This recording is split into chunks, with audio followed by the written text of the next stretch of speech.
These 10 days between Ascension and Pentecost have given us a chance to look back and to look forward as we have prayed, Thy kingdom come. We've looked back with sorrow and also with thanksgiving. Sorrow for the difficulties and struggles that we've been through, for the people that we've lost, and thanksgiving for the knowledge that God has been with us on the journey and all that we've learned. And to look forward, seeking God's help for our next steps.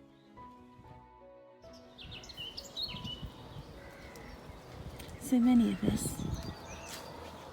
have lost loved ones in this time. So many of us have been isolated. So many have lost livelihoods, jobs or homes.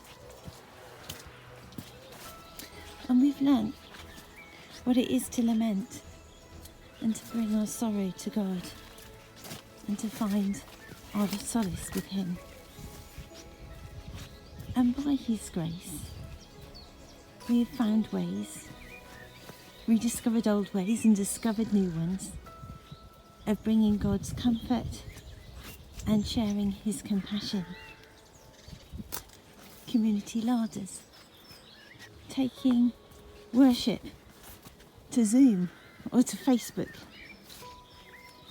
or simply to the phone. Lunch clubs, befriending schemes, enabling simple acts of kindness and gratitude in our communities, organising community carols or things that just help people to rejoice together, working together and praying together for racial justice, moving Alpha online and helping new people to discover the love of Jesus Christ that we all so need.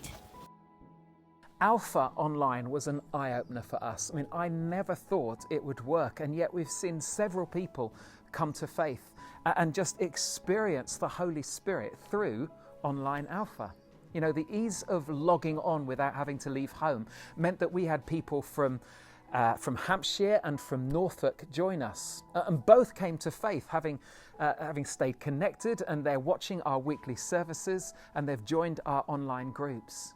In fact, we've seen about 15 people that we know of who have come to faith during lockdown. And now we stand on the threshold of a new beginning. New beginnings are exciting, but also scary. And as we anticipate a post-pandemic world, we don't know what that's going to look and feel like, or what challenges it will bring. The people of Israel were tired and scared as they ended their wanderings in the wilderness and prepared to enter the promised land. And so were the disciples as Jesus bid them farewell and told them to wait for the coming of the Holy Spirit at Pentecost. The ministry at the Farm by the Water has really been about allowing people time to get to know God better.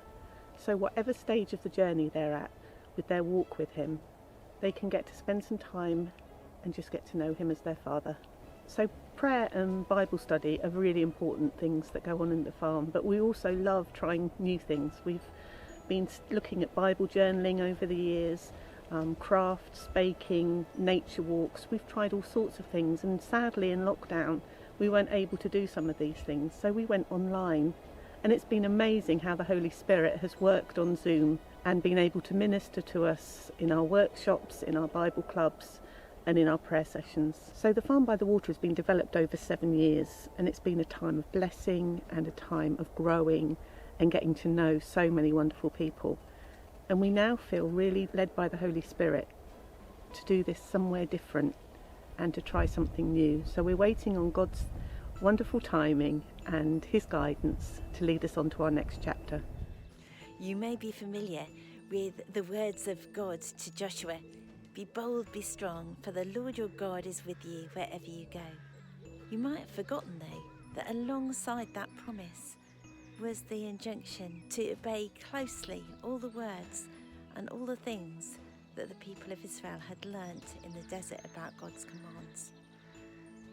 And that same twofold injunction is there in the way that Jesus prepares the disciples to live after he is walking around with them in the everyday, to a time when he will be with them still, but through his Holy Spirit. He says that the Advocate, the Spirit of Truth, will remind them of everything that he has taught them. And he tells them to obey, to walk closely with him. There's the same sense that God is with them, closely with them through his Holy Spirit, enabling them to obey. And so this is the challenge for us as we walk into the new future. We walk with God's Spirit filling us, enabling us to listen. Can we live like his grace is stronger than every mistake that we might make and every fault that is in our characters? Can we live like his love is deeper than we've yet even begun to imagine? Can we live like his authority is higher than any other power in the world, and that his ways are wiser than our conventional wisdom? Can we live like this? Yes.